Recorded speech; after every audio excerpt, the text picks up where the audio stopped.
Greetings YouTube, welcome back to the channel. If you missed my last video, this is kind of a end-all be-all of sorts because we are in another level up event.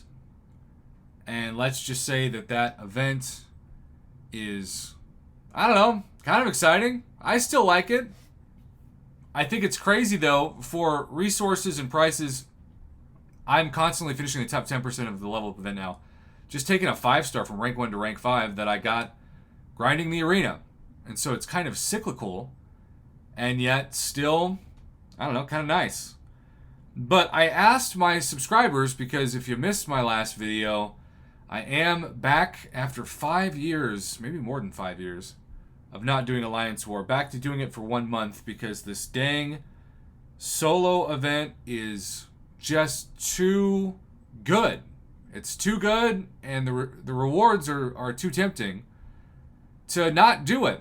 But because of that, I am also having to rank up people that I haven't exactly ranked up before. And I am so close to taking my next 6-star to rank 4. The problem is I'm just a little bit away from forming my third and final, I guess I should say, tier 6 basic and tier 3 alpha. So I'm going to do something a little crazy. I am going to buy one more tier with my glory of tier 6 basic.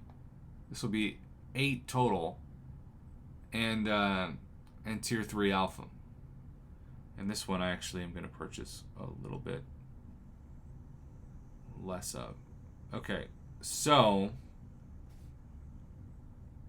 that now brings me to 3 tier 6 basic and 3 tier 3 alpha.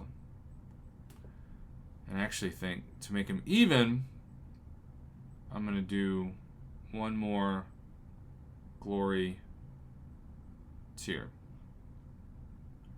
So I'm kind of a war newbie, and yet I am put in this position where I'm told, look, for the path that you're going to be assigned, you're going to want to have power drain options and basically champs that you're comfortable using. Now, I actually think that one of my favorite champs and somebody that I'm real tempted to use is this guy, King Groot. And so part of me is tempted to take him to rank 3. It's between him and future Ant-Man.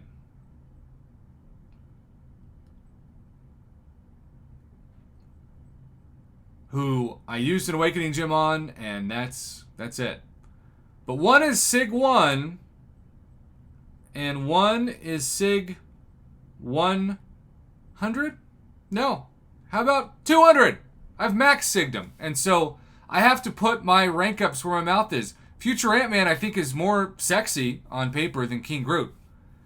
And yet King Groot is who I'm going to need to use, and I've put 199 more SIGs into him. I mean, technically I've put 0 SIGs into Future Ant-Man, just used an Awakening Gem. So I thought going into this week I was going to take up Future Ant-Man next, and he's probably going to be my next rank 4. But now I'm going all in on King Groot. And I had just enough tier 5 basic to make this rank up happen too. I think this guy is criminally underrated. And I know there are a lot of nullified champs that make him fairly easy to take down as a defender in Battlegrounds. I haven't seen people who had King Groot on their rosters in years. And by years, I mean, I don't know, a year. It feels like in Battlegrounds, I've been doing Battlegrounds for 10 years, and I haven't even played this game for 10 years. But Battlegrounds ages you, especially when you think about the differences in metas between seasons, and that might just make me feel and sound older than ever, and I probably am sounding and feeling older than ever.